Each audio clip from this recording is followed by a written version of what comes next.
Tonight at 6, we're live in Ukraine and the country at war after a huge Russian military offensive by land, sea and air. The onslaught began just before dawn with a barrage of missiles on multiple targets right across the country.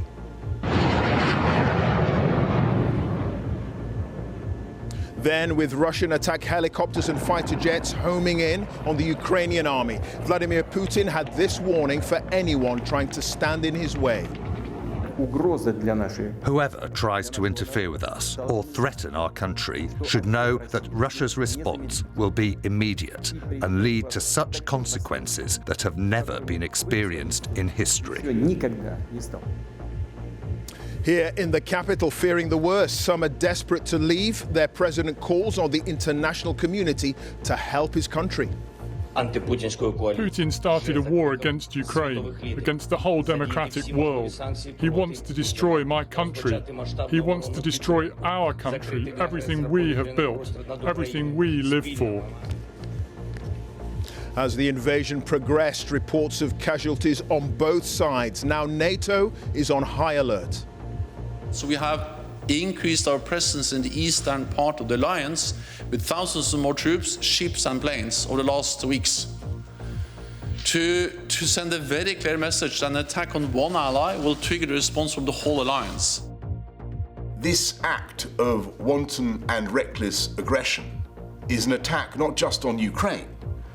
It's an attack on democracy and freedom in Eastern Europe and around the world. And the wider effect of the conflict, soaring energy prices and a major hit to the global economy. And coming up on the BBC News Channel, the Scottish FA say there's ongoing dialogue with UEFA regarding developments in Ukraine. It's ahead of the World Cup qualifier between the two countries at Hampden next month.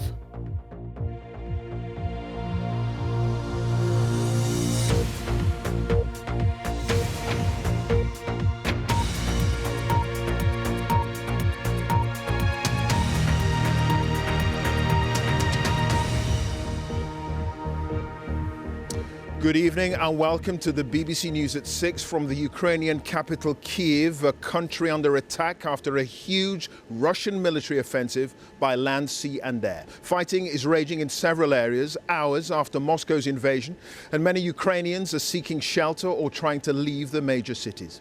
There are reports of dozens of military and civilian casualties. It's been a dramatic day of events, so let's bring you up to speed. In a televised address at around 6 a.m. Moscow time, President Putin announced a special military operation in the eastern Donbas region aimed at what he called the demilitarization and denazification of Ukraine. It came as missile strikes were reported on a number of Ukrainian military targets in the early hours. Explosions could be heard in several cities in the east of the country, as well as here in Kyiv. Blasts have been reported everywhere, with Russia saying it's destroyed more than 70 military targets, including 11 airfields. And following the airstrikes came the land invasion, with Russian tanks and troops advancing. They breached the border in three main directions, from the east, the south and the north, including from Belarus, Russia's longtime ally. With the first of our reports tonight, our international correspondent Ola Gearin has the very latest from the front line in eastern Ukraine.